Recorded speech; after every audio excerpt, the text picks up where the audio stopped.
Nitong Biyernes, naglabas na ng paliwanag si Apollo Quiboloy through his counsel kung bakit hindi siya dapat arestuhin.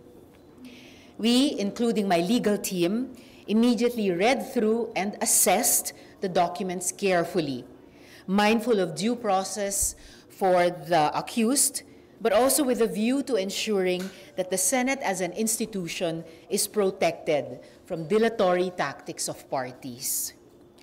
Isa pong naging maliwanag sa aming pag-review. His explanation is nowhere near satisfactory. They did nothing but rehash previous arguments they made for not attending our Senate hearings. On whether or not the resolution is incriminatory and violates the due process of respondent. Again, we never claimed to be the judge. Hindi po hukom ang Senado.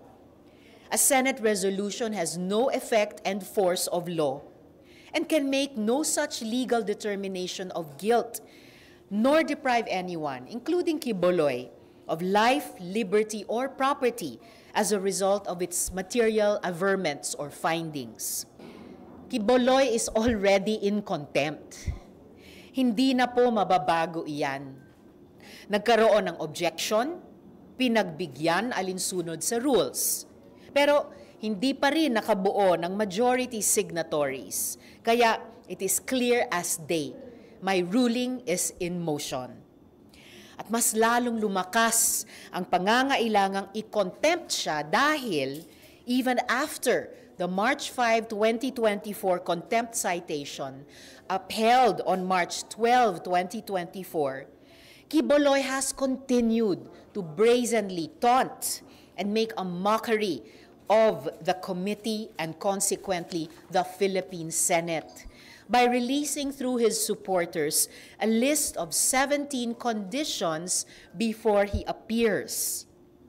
This level of mockery of a constitutional exercise of duty by a committee of the Philippine Senate is unprecedented and disturbing, and further confirms Quiboloy's undue refusal to appear before the committee pursuant to Section 18 of the Senate Rules.